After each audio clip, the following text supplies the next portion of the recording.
अल्लाह तबारक व तआला कुरान अज़ीम में यूँ फरमाता है, ज़ुल्म करने वाले अनक़रीब ये जान लेंगे कि वो किस खाई में गिरने वाले। कभी इंसान को माल का नशा, ताकत का नशा फ़िरौन बना देता है। जब किसी के पास ज़्यादा पावर आ जाता है, माल आ जाता है, तो सबसे पहले अपने ग़लबे को बाकी रखने के लिए वो छोटों पर ज़ुल्म करता है, जिसको हम अपनी आम ज़ुबान में दादागिरी, गुंडागिरी कहते हैं। जिसके पास भी पावर आया, उसी का इम्तिहान है, उसी की आज़माइश है। इसीलिए शेख सादी रहमतुल्लाह अलैह ने फरमाया, ज़गरदन फिराज़ां तवाज़ो निकूस, गदागर तवाज़ो बुलंद खोए ऊस। बड़े-बड़े लोग अगर आजिज़ी करें तो ये अच्छी बात है, ये नेक ख़सलत है उनकी। पावर होने के बावजूद अगर वो आजिज़ी करे, तवाज़ो करे, और फ़कीर आदमी अगर गिड़गिड़ाए, तवाज़ो करे, तो ये तो उसकी आदत है, इसके अलावा करेगा क्या?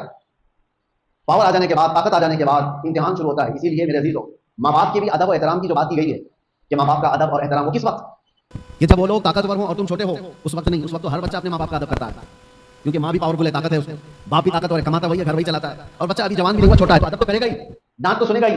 कमाल उस वक़्त है जब वो बुढ़ापे पर आ गए और उनके हाथ-पाँव नहीं चलते, कमाई का कोई ज़रिया नहीं, और तुम पावरफुल हो चुके हो, तुम्हारे पास अल्लाह ने ताकत भी दी, दौलत भी दी। अब देखा जाए कि तुम माँ को झिड़क के बात करते हो या फिर वो आदत दिखाते हो। इम्तिहान तो उस वक़्त है जब वो कमज़ोर हो जाए और तुम ताकतवर हो जाओ। इसीलिए कुछ लोग शौहर और बीवी के साथ हुस्न सलूक के जो मामलात हैं, इसको भी मैं आपको बताता हूँ, किस वक़्त एतबार है इस चीज़ का। कोई अगर ये कहता है मैं अपनी बीवी के साथ बहुत अच्छा सलूक करता हूँ, तो अगर अच्छा सलूक करता है तो ये देखा जाएगा कि किस वक़्त कर रहा है। जब तेरी ताकत सब खत्म हो गई, अब तुझे बीवी की ज़रूरत पेश आई, उस वक़्त अच्छा सलूक कर रहा है, या उस वक़्त जब वो कमज़ोर थी और तू ताकतवर था।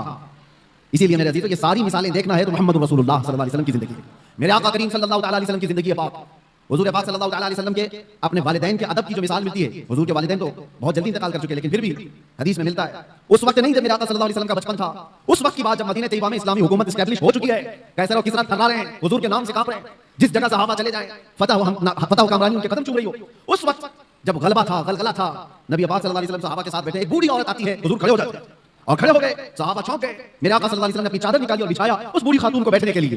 सहाबा ने पूछा, ये वो सरवर किश्वर रिसालत है, सैयदुल अंबिया है, जिसके कदमों को माथा लगाकर जिब्रील बोसा देते हो, वो किसी बूढ़ी के लिए खड़ा हो जाए? हुज़ूर पाक सल्लल्लाहु अलैहि वसल्लम से सहाबा ने पूछा कि इस खातून का अदब क्यों? मेरे आका ने फरमाया, ये 2 साल मुझे दूध पिलाने वाली हलीमा सादिया है।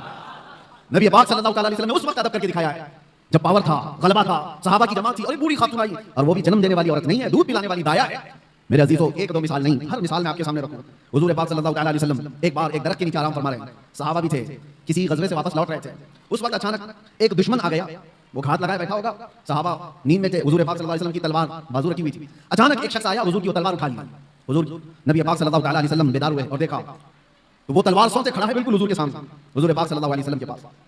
हुजूर अकरम सल्लल्लाहु अलैहि वसल्लम उसको देख रहे कि अभी तलवार चलाने वाला है, और उस शख्स ने तलवार चलाने से पहले हुजूर से पूछा, बता मोहम्मद, तुमको मुझसे कौन बचा सकेगा? हुजूर पाक सल्लल्लाहु अलैहि वसल्लम ने बुलंद आवाज से सिर्फ इतना कहा, अल्लाह।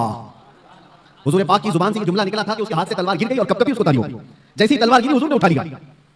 अब आप देखें, जब काया पलट जाए, पांसा पलट जाए, पावर दूसरे के पास आ जाए, और उस वक्त जो हमको सताया हुआ आदमी हमारे हाथ के नीचे आ जाए, तो फिर इंसान की फितरत क्या होती है? रगड़ दो इसको, मसल दो इसको, पूरा पुराना बदला ले लो। जब इसके पास पावर था तो मुझे परेशान किया इसने, ताकत का इस्तेमाल किया इसने। हुजूर पाक के पास तलवार हाथ में आई, अब वो कांपने लगा। हुजूर ने पूछा, बता अब तुझको मुझसे कौन बचाएगा? वो तो काफिर था, वो काफिर था। हुजूर ने तो फरमाया था अल्लाह। उसने कहा, मैंने सुना है कि तुम करीम इब्ने करीम हो। हुजूर पाक सल्लल्लाहु अलैहि वसल्लम ने फरमाया, जाओ तुम्हें आजाद कर दिया।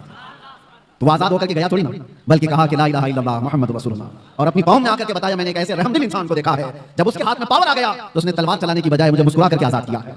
मेरे अजीजों, ये आसान बात नहीं। इंसानी फितरत तो ऐसी है कि पावर का इस्तेमाल हर आदमी अक्सर गलत कामों में इस्तेमाल करता है। वो सिर्फ रसूलुल्लाह की जात है, वो यकीनन हमारे लिए कायदे कुल है, हमारे लिए नमूने अमल है। ला करके दिखाओ दुनिया भर की ताकतें जिनके पास पावर आता है, उसके बाद वो किस तरह का रूलिंग करती है। मैं इस्लाम को छोड़ करके आपके सामने रखूं अगर बात, हाँ, कभी कभार ये दरिंदे हमें ऐसे बादशाहों की मिसाल ला करके बताते हैं जिनका इस्लाम से कोई ज्यादा ताल्लुक नहीं रहा। वो तो याश बादशाह थे, नाम मुसलमान होने से कोई मुसलमान थोड़ी ना हो जाता है। वैसे तो तुर्की के इनकलाब के बाद मुस्तफा कमाल बादशाह नाम से जो रेवोल्यूशन आया था, सल्तनत उस्मानिया खत्म होने के बाद तुर्की में जो बादशाह बनाया गया अंग्रेजों की तरफ से, उसका नाम क्या था? मुस्तफा कमाल बादशाह। उसने तकरीबन 10-11 साल हुकूमत किया, पूरे इस्लाम को खत्म करने के लिए एड़ी चोटी का जोर लगा। कुरान पे पाबंदी, अजान पे पाबंदी, हिजाब पे पाबंदी, अरबी जुबान पे पाबंदी। 11 साल की हुकूमत में नाम क्या था? मुस्तफा कमाल। नाम हो जाने से कोई मुसलमान नहीं होता। हाँ, ये बात याद रखें। मिसाल लाओ ऐसी अबू बकर, उमर, उस्मान, हैदर रज़ियल्लाहु ताला अन्हुमा जैसे, कि उनके दौरे खिलाफत में अगर आप हजारों मिसालें रखें, पावर था, गलबा था, ताकत थी, तब फिर किस तरह का इस्तेमाल किया है। आज दुनिया को देखो, निहत्तों पर जो जुल्म किया जाता है, बराबर का मुकाबला हो तो समझ में आए कि दो पहलवान मैदान में लड़ रहे हैं। फिलिस्तीन और इजराइल के मामला को पूरी दुनिया जानती है। एक तरफ कंकर और पत्थर लेकर लड़ने वाले बच्चे, और एक तरफ पेट्रोल मिसाइल पूरी दुनिया को सप्लाई करने वाली हाई टेक्नोलॉजी पावर वाली ताकत। कोई मुकाबला है? कोई मुकाबला नहीं, लेकिन दुनिया देख रही है। और हकीकत में बताऊं, हक और बातिल के मामला जब भी टकराए ना, बराबरी कभी हुई नहीं, बराबरी हुई नहीं। एक तरफ 82 लोग हैं और एक तरफ 22,000 का लश्कर करबला के मैदान। 82 का डबल कर दो, ट्रिपल कर दो, 4 गुना कर दो, समझ में आए कि ये लोग डबल थे, ये ट्रिपल थे। नहीं, अरे कितने गुना ज्यादा। 80 लोगों के मुकाबले में अगर 22,000 आए तो कोई कंपैरिजन हो सकता है, कोई मुकाबला है इनका? लेकिन हक और बातिल की लड़ाई हमेशा इसी रही है। और दूसरी एक मिसाल आपको बताऊं, सलाहुद्दीन अय्यूबी की। एक ऐसी जंग लड़ा उस मर्द मुजाहिद ने कि सारी सलीबी ताकतें जमा हो गई थी और 4 लाख की फौज जमा हो गई। 4 लाख की फौज सलीबियों के पास, अगर 4 लाख इंसान खड़े कर दिया जाए ना तो सरों का समंदर नजर आएगा, सरों का समंदर होगा। और उस वक्त सलाहुद्दीन अय्यूबी के सामने ऐसा चैलेंज था, बिखरी टूटी हुई सब फौज मिलाने के बाद सलाहुद्दीन के पास सिर्फ 12,000 का लश्कर था। 12,000 का मुकाबला 24,000 से हो तो समझ में आए, 48,000 से हो तो समझ में आए, लेकिन 12,000 का मुकाबला 4 लाख से होने वाला है। एग्रीमेंट साइन कर लो, सुलह करके खत्म करके चले जाओ। सलाहुद्दीन ने अपने फौजियों से पूछा, क्या इरादा है तुम्हारा? सलीबी ताकतें सब जमा हैं और हमारी तादाद कम है। कैसे जवान उस लश्कर में शामिल थे? अपने सिपह सालार से कहते हैं, सलाहुद्दीन, अगर रसूलुल्लाह सल्लल्लाहु अलैहि वसल्लम के सहाबा तादाद देखकर मैदान में उतरते थे तो हम भी देखकर उतरेंगे, और अगर अल्लाह उसके रसूल के भरोसे उतरते थे तो हम भी उनके नक्शे कदम पर अल्लाह रसूल के भरोसे उतरेंगे। हमने तादाद नहीं देखी, तादाद नहीं देखी, अल्लाह की मदद आई। और तारीख लिखने वाले अंग्रेज लोग हैं, ईसाई लोग हैं, किताबें आज भी मार्केट में मिल जाएंगी आपको। ये 4 लाख का मुकाबला जो 12,000 से हुआ था, तारीख की एक ऐसी जंग है, अंग्रेज मुअर्रिख लिखते हैं कि सलाहुद्दीन को और उनकी फौजों को क़यामत तक फरामोश नहीं कर सकते सलीबी लोग, इसलिए कि उस जंग में इसने चीथड़े उड़ा दिए थे और टुकड़े टुकड़े कर दिए थे, सबको बिखेर दिया था। लोग अपनी जानें बचाकर निकल गए, मुफाहमत पर आ गए। एग्रीमेंट सलाहुद्दीन ने नहीं, सामने वालों ने साइन किया। मेरे अजीजों, मैं आपको ये बातें इसलिए अर्ज कर रहा हूं कि पावर और ताकत का नशा जब किसी को आता है सर चढ़ करके बोलता है। और एक बात, फिरौन की उम्र ज्यादा नहीं लंबी की जाती, जुल्म की तारीख ज्यादा लंबी नहीं होती और उनका अंजाम भयानक होता है। इसलिए कि मजलूमीन की आंख जब निकलती है तो अल्लाह करीम, अल्लाह रब्बुल इज्जत को कहार और जब्बार खुदा जलाल में आएगा और पकड़ करता है। तो ऐसे कि कुरान में अल्लाह ताला फरमाता है, फलम्मा नसू मा ज़ुकिरू बिही फतहना अलैहिम अबवाब कुल्ली शैइन हत्ता इज़ा फरिहू बिमा ऊतू। जब ये लोग भूल जाएं अल्लाह को तो अल्लाह फरमाता है, मैं उनको खुशियों के सारे दरवाजे खोल देता हूं, खूब खुश हो जाओ। यानी अल्लाह को भूलने के बाद जालिमों के लिए दरवाजे खोल दिए जाते हैं, खूब खुशियां मनाओ, सब तुम्हारा है, सब तुम्हारा है, ताकत भी तुम्हारी, सियासत भी तुम्हारी, तख्त भी तुम्हारा, सारा डिपार्टमेंट तुम्हारा, नाचो जितना नाचना है। फिर अल्लाह फरमाता है, फअखज़नाहुम बग़ता, अचानक हम एक दिन पकड़ करेंगे, अचानक एक दिन पकड़ करेंगे और फिर पूरी दुनिया की ताकत उस पकड़ से उसको आजाद नहीं कर सकेगी, नहीं निकाल सकेगी। और हम जालिम दरिंदों के अंजाम का इंतजार करेंगे इंशाअल्लाह। और आप देखना मेरे अजीजों, हमारी जिंदगी रहे ना रहे, लेकिन अल्लाह हय्य क़य्यूम है, वल्लाह हमेशा से है, हमेशा रहने वाला। लोग ये समझते हैं आज हम पावर में हैं और हम ताकत में हैं, इनको मार देंगे, इनको काट देंगे, सब कर लो, लेकिन अल्लाह तो जिंदा हमेशा रहने वाला है। हमारा वारिस अल्लाह रब्बुल इज्जत है, हमारी तमाम चीजों के लिए अल्लाह करीम है। हमने जब ये कुरान में पढ़ा, वउफ़व्विदु अमरी इलल्लाह, अल्लाह ने कुरान में सिखाया है कि यूं कहो कि मैंने अपने सारे मामलात अल्लाह के हवाले कर दिए। इन्नल्लाह बसीरुम बिल इबाद, बेशक अल्लाह अपने बंदों को देख रहा है। तो फिर देखो अल्लाह ताला बंदों को कैसे देखता है। हाँ, वक्त लगता है, थोड़े दिनों की बात है, मैंने उस वक्त देखा, पढ़ने के मेरे मुताले में एक चीज आई थी। हज़रत अबू जुंदल एक सहाबी हैं, मक्का में गिरफ्तार हुए थे, कैदी बन गए काफिरों के साथ और तकरीबन जानते हो 16 साल इन्होंने काफिरों की कैद में गुजारे। और जब रसूल पाक सल्लल्लाहु अलैहि वसल्लम फतेह मक्का सुलह हुदैबिया जो हुई, हुजूर 1400 सहाबा के साथ उम्रा करने आ रहे थे, तब मक्का वालों ने रोक लिया था और एग्रीमेंट साइन हो गए थे। सुलह हुदैबिया जो है उसमें यह था कि मक्का से कोई भाग करके जाएगा तो मदीने वाले उसको वापस कर देंगे, और मदीने से कोई भाग करके आएगा तो हम उसको वापस नहीं करेंगे, हम अपने पास रख लेंगे। सब ऐसी एग्रीमेंट उन्होंने साइन की थी। उसी वक्त अबू जुंदल साहबी कैद से निकल करके आ गए थे। अंदाजा करो 16 साल के बाद कोई जंजीरें तोड़ करके निकल आया हो, और वो भी सहाबा की जमात में आ गए। सहाबा ने सीने से सीना लगाया, वो फूट फूट करके अपने जख्म बता रहे थे। लेकिन कुफार को जैसे ही पता चला हमारा कैदी भाग गया है तो उन्होंने कहा कि अभी अभी हमारा एग्रीमेंट हुआ है कि जो मक्का से भाग कर जाएगा उसको मदीने वाले वापस करेंगे, अबू जुंदल को हमारे पास वापस करो। सहाबा सब खड़े हो गए कि इस मजलूम को हम वापस कैसे करेंगे, जंग कर लेंगे। सबकी नजरें हुजूर पाक की तरफ थी कि हुजूर क्या फैसला फरमाएंगे। अबू जुंदल अपने जख्म दिखा दिखा करके सहाबा से कह रहे थे, इनके पास वापस भेजोगे मुझे बहुत मारेंगे।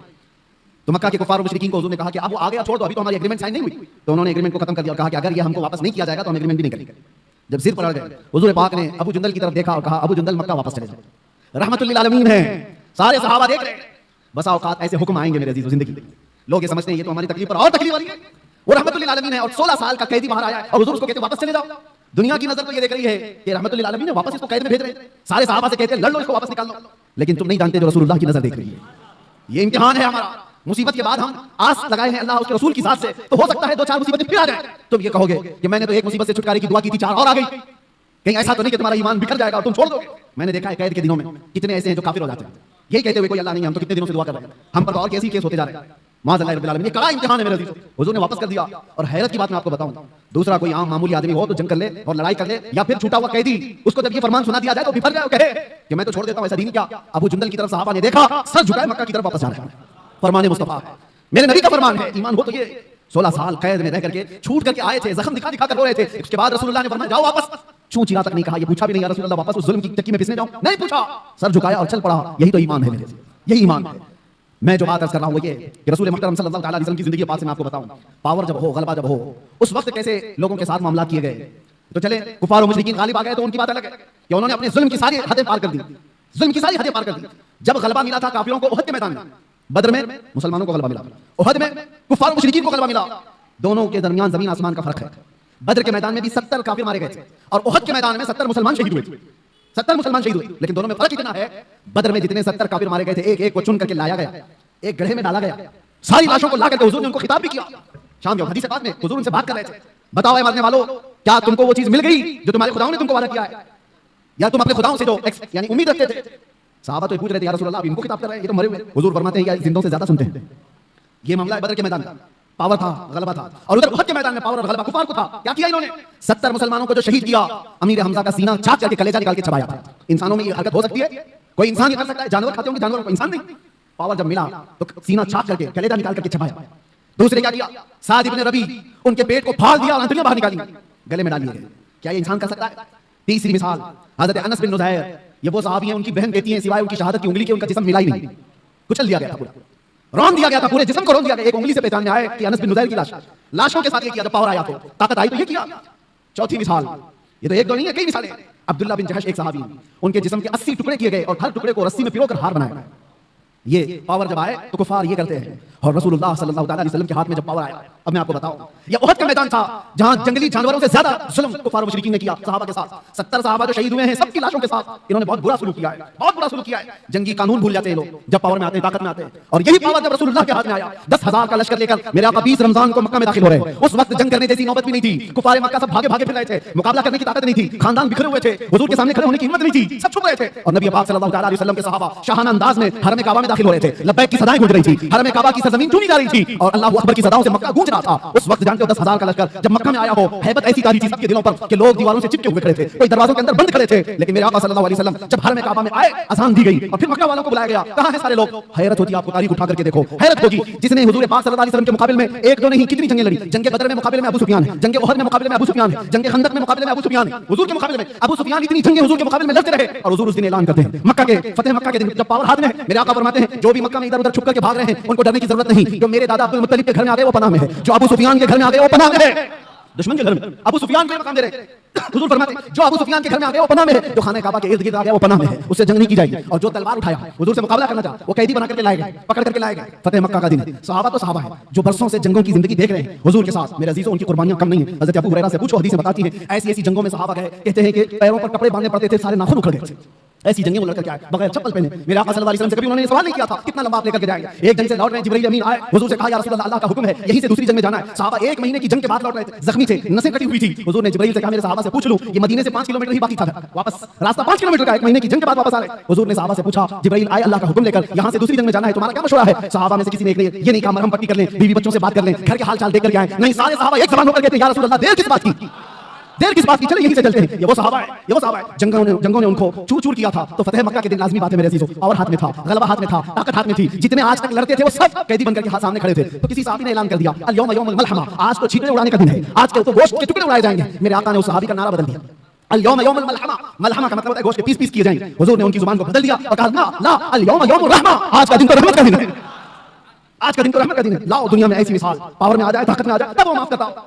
ये जालिम कुत्ते क्या समझते हैं, जिनके हाल चाल ये है कि छोटी सी ताकत के मालिक बन गए तो निहत्तों पर जुल्म करते हो। अपने बराबर की ताकतों से लड़ने की तो इनके अंदर हिम्मत नहीं है। ये लड़ना चाहे तो लड़े ना, जो आज पावरफुल ताकत है, ये आपस में क्यों नहीं लड़ते? इजराइल को लड़ना है तो चाइना से जाके लड़े, कोरिया से लड़ ले जो बैठा हुआ है, जिनके पास पावर है उनसे क्यों नहीं लड़ते? इनको पता है हेकड़ी निकल जाएगी। लड़ना है तो उन गरीब निहत्तों से, जिनके पास सब्जी काटने की चाकू भी नहीं, जिनके पास बीमार हो जाए तो दवाई की गोली भी नहीं, उनसे लड़ना है। इसको ताकत नहीं कहते, इसको दुनिया की सबसे बड़ी बुज़दिली कहते हैं, सबसे बड़ी बुज़दिली। और ऐसा जब जुल्म होता है तो अल्लाह की मदद आती है, आएगी, वक्त लगेगा। एक मिसाल मैंने खाली आपको दी, जब मेरे आका सल्लल्लाहु अलैहि वसल्लम के हाथ में पावर आया फतेह मक्का के दिन, हुजूर ने सबको माफ किया, कहा कि इज़हबू अंतुम मुतलक़ा, जाओ आज सबके सब तुम आजाद, आज सबके सब तुम आजाद। एक बात बताता हूं, सफवान बिन उमैया एक ऐसा शख्स है मक्का का, इसने हुजूर के कत्ल का मंसूबा बनाया था, और वो भी हतीम काबा में बैठकर। बहुत पैसे वाला था, ताकत वाला था। क्यों बनाया था? इसलिए कि इसके बाप को जंग बदर में मार दिया गया, सफवान के बाप को मार दिया गया। तो हतीम काबा में बैठकर सोचा किसी किराए के कातिल को ले लो। तो किराए का कातिल कौन मिला? देखा सेम इशू होना चाहिए, दूसरे के पास भी ऐसी इंतकाम की आग जल रही हो, मोहम्मद सल्लल्लाहु अलैहि वसल्लम से बदला लेने की। उमैर बिन वहब नाम का एक शख्स मिल गया, जिसका बेटा हुजूर के पास कैदी था। जंग बदर में जो 70 कैदी थे उसमें एक कैदी उमैर बिन वहब का बेटा था। सफवान ने बुलाया उमैर को, कहा जितना पैसा चाहे उतना दे दूंगा, तेरे सारे कर्जे मैं चुका दूंगा, तलवार मैं दूंगा, जाओ मदीना मोहम्मद का कत्ल करके सल्लल्लाहु अलैहि वसल्लम। उमैर तैयार हो गया, तलवार लेकर मदीना गया। और उमैर को सब पहचानते थे, उमैर का एक लक़ब था शैतान कुरैश, आग भड़काने वाला आदमी। हजरत उमर की नजर पड़ गई, मस्जिद नबवी के बाहर खड़े थे, और हजरत उमर ने जो लफ्ज कहा, लोग मुझे ताना मारते हैं कि बार बार आप ये जुमला क्यों कहते हैं, सुनो उमर इब्न खत्ताब का जुमला हदीस में है। आपने जैसी उमर बिन वहब को देखा तो क्या कहा, खुजू हाज़ल कल्ब, पकड़ लो इस कुत्ते को। ये मेरा जुमला नहीं है, उमर इब्न खत्ताब का। हाँ, अगर हमारी जुबान से कुत्ता निकलता है तो वो बराबर जगह के लिए निकलता है, ऐसा नहीं। हाँ, तो उमर बिन वहब को पकड़ने के लिए उमर इब्न खत्ताब ने कहा, पकड़ लिया, गर्दन में गमछा डाल करके घुमाया, और फिर हुजूर पाक सल्लल्लाहु अलैहि वसल्लम मस्जिद नबवी में अंदर से जाकर के पूछा, आका वो उमर बिन वहब आया, क्या करूं उसका, आप हुक्म दें तो वही निपटा दूं। जंग बदर को भड़काने वाला वही आदमी था। हुजूर ने फरमाया आने दो अंदर। जब उमर बिन वहब आया तो हुजूर ने पूछा क्यों आए? उसने कहा बस बेटे की खैर खैरियत पूछने आया हूं। हुजूर ने फरमाया सच बताओ क्यों आया हूं? कहा नहीं बस यही मेरा बेटा आपके खेत में हालचाल मालूम करने आया। हुजूर ने फरमाया बेटे की खैर खैरियत लेने के लिए तलवार लेके तो नहीं आते? तो उसने तलवार फेंक दी। कहा क्या फायदा इस तलवार का, तलवार हमारे पास थी बदर में, फिर भी हम नहीं जीत पाए ना। हुजूर जलाल में आए, कहा बातें मत बनाओ उमैर, वो बात बोलो जो सफवान के साथ हतीम काबा में करके आए हो, वो बात बताओ जो हतीम काबा में बैठ करके तुम करके आए हो। बस अब क्या था, उमैर बिन वहब का जिस्म कांपने लग गया। तन्हाई में बात की थी उमैर बिन वहब ने सफवान से और कहा मैं गवाही देता हूं आप अल्लाह के सच्चे रसूल हैं, मुझे अपनी गुलामी में शामिल करो। वो उमर बिन वहब सहाबी बन गए। हज़रत उमर बिन खत्ताब गले में हाथ डालकर बाहर लेकर के आए और सहाबा से कहा थोड़ी देर पहले ये आदमी मुझे खिंजीर से ज्यादा बुरा लगता था और अब ये उमर बिन वहब मुझे अपने बेटे से ज्यादा अजीज लगता है। ये है अल्लाह के लिए मोहब्बत, अल्लाह के लिए दुश्मनी। अब ये वाकया पूरा मैं इसलिए बता रहा हूं, उमर बिन वहब गया था गर्दन लेने के लिए, अपनी गर्दन दे आया। सफवान यहाँ इंतजार कर रहा था, रोज इंतजार कर रहा था कि कुछ नई न्यूज आए। कोई भी काफिला मदीने से आता उससे पूछता कोई नई खबर है, कुछ बड़ी खबर है। उसके तो दिमाग में यही था कि आज कत्ल हो गया होगा, कल कत्ल हो गया होगा। एक काफिला आया, सफवान से कहा हाँ एक बड़ी खबर है तेरे लिए। क्या? कहा तेरा पक्का जिगरी दोस्त भी मुसलमान हो गया। वो कहा ये तो डूब मरने का वक्त आ गया है। यही वो दिन थे। थोड़े दिनों के बाद हुजूर पाक सल्लल्लाहु अलैहि वसल्लम पूरे सहाबा की जमात के साथ मक्का में आ गए, फतेह मक्का। उस वक्त तक सफवान ईमान नहीं लाया है, ईमान की बुबास भी नहीं, इंतकाम की आग में भड़क रहा। जब हुजूर आए और सबको अमान दे रहे थे, सबको अमान दे रहे थे, तो उस वक्त सफवान बिन उमैया ये भाग करके निकल गया मक्का से और लोगों से कहा कि तुम लोग मोहम्मद के हाथ में आना चाहते हो, इससे बेहतर है कि समंदर में छलांग लगाओ, खुदकुशी कर लो। तो अपने घोड़े को लिया और समंदर की तरफ चला गया कि मैं सुसाइड करूंगा, इनके हाथ में आने से तो अच्छा है। हुजूर पाक सल्लल्लाहु अलैहि वसल्लम जब सबको माफी दे रहे थे तो उमैर बिन वहब हुजूर के पास आते हैं, वो सहाबी रसूल हैं। कहा या रसूल अल्लाह सफवान भाग करके गया है, मैं चाहता हूं कि उसको भी आप माफी दे दें। उसने अगरचे आपके कत्ल का मंसूबा बनाया था, मैं ही आया था, लेकिन उसके अंदर अपने बाप के इंतकाम की आग भड़की हुई थी, इसलिए किया था, आप माफ कर दें। हुजूर ने देखा उमैर बिन वहब किसकी सिफारिश कर रहा है, सफवान की। हुजूर ने कुछ नहीं कहा, मुस्कुराया और कहा सफवान के लिए क्या अमान है। ये नहीं कहा कि वो ईमान लाए तो अमान है, नहीं, जिस हालत में उस हालत में अमान है। तो उमैर बिन वहब कहते मैं ऐसा दौड़ा दौड़ा गया सफवान को बताने के लिए कि उसकी जान बचा दो, वो छलांग न लगा ले। भागते घोड़े से दौड़ाते हुए पा लिया सफवान को करीब। कहा तेरे लिए बड़ी खुशखबरी है, मोहम्मद सल्लल्लाहु अलैहि वसल्लम इतने रहमदिल आदमी हैं, उन्होंने तुझे माफ कर दिया। सफवान कहता है ये चीज यकीन करने की जैसी है ही नहीं, दुनिया में कौन ऐसा करता है, तू या तो कोई चालबाजी कर रहा हो। कहा नहीं, अबू सुफियान को माफ किया, हिंदा को माफ किया, सब बड़े बड़े लोगों को माफ किया, तुम क्या हो। तो उसने कहा मुझे उस वक्त तक यकीन नहीं होगा जब तक उनकी कोई निशानी ना देख ले। ये देखें एक आदमी जो पकड़ा गया कैदी है और वो अपनी बख्शिश के लिए निशानी पूछ रहा है। अरे डूबते को तिनके का सहारा होना चाहिए, अगर फरमान भी सुन ले तो आ जाना चाहिए, लेकिन वहां नहीं। वो कहता मैं उस वक्त तक यकीन नहीं करूंगा जब तक निशानी ना। उमर बिन वहब फिर से वापस आए और हुजूर से कहा या रसूल अल्लाह वो मान नहीं रहा है, वो खुदकुशी कर लेगा, वो मर जाएगा और उसको मेरी बात पर यकीन नहीं आ रहा है। हुजूर ने फरमाया क्या वो मेरे तमाम हैयत को पहचानता है।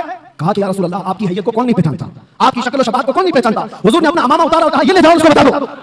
अल्लाह अकबर, आता है फकीरों पे उन्हें प्यार कुछ ऐसा, खुद भीखने और खुद कहे मंगते का भला। उमर बिन वहब हुजूर का अमामा लेकर पहुंचे, देखते ही सफवान पहचान गया ये रसूलुल्लाह का अमामा। वापस पलट आया सर झुका करके मेरे आका के पास खड़ा था। मेरे आका ने कहा सर झुकाओ नहीं, उठाओ, सर उठाओ, तुम जिस हालत में रहना चाहते हो तुम आजाद हो। अब कौन आजाद रहना चाहेगा, कौन आजाद रहना चाहेगा। हुजूर पाक ने जब इतना जुमला कहा तो सफवान ने कहा इसी दुनिया की आजादी से बेहतर है आपके तलवों के नीचे रहा जाए, आपके कदमों में रहा जाए। ये है पावर आने के बाद के मामला। हुस्न सलूक कोई दुनिया वाला करके दिखाए। पावर आने के बाद आज भी जो नशेड़ी हुकूमतें बैठी हुई हैं, चुन चुन के जो मुकदमे लगाती हैं पिछली हुकूमतों के ऊपर, ये क्या है, ये सब इंतकामी जज्बा है। आज इनके पास पावर है, इसको जेल में डाल दो, उसको जेल में डाल दो। क्यों? इसलिए कि उन्होंने अपनी हुकूमत के दौरान हमको जेल में डाला था। तो तुम क्या समझते हो यहाँ खत्म हो जाएगा, तुम भी जाओगे, कोई और आएगा तुमको भी पहुंचाएगा, तुमको भी पहुंचाएगा। ये सिलसिला चलता रहेगा। इस सिलसिले को खत्म करना हो तो फतेह मक्का की तारीख पढ़ो, ये हुजूर पाक की रहमत वाली तारीफ करो, तभी अमन अमान आएगा, बहाल होगा। अल्लाह का हजार करोड़ शुक्र है कि मौला ने ऐसे वैसे ऐरे गैरे के दीन पर नहीं रखा, हमें अल्लाह तबारक व तआला ने मोहम्मद रसूलुल्लाह के दीन पर रखा। उनकी न मिसाल है, ना कोई मसील है, ना अखलाक में, ना शबाहत में, किसी चीज में कोई उनका मसील नहीं है। अल्लाह करीम आखिरी दम तक हमें हुजूर के कदमों से वाबस्ता रखे। और इसीलिए आप सबसे भी मैं यही कहता हूं, दुनिया के सारे टेंशन, सारे डिप्रेशन, सबका इलाज एक ही है। दबाव में रहते हो, इससे डरकर उससे डरकर रहते हो, हालात से समझौता करके चलते हो, बहुत सारे मामला तुमको रोज उकसाते हैं, कैसे जीऊं कैसे जीऊं। एक तरीका बता के जाता हूं, एक इलाज है, डिप्रेशन से आजादी, टेंशन से आजादी, फिक्र और ख्यालात की हम से आजादी, हर चीज से आजादी, सुकून की जिंदगी गुजारना चाहते हो, एक इलाज है, उन्हें जाना उन्हें माना, न रखा गैर से काम, लिल्लाहिल हम्द, मैं दुनिया से मुसलमान गया।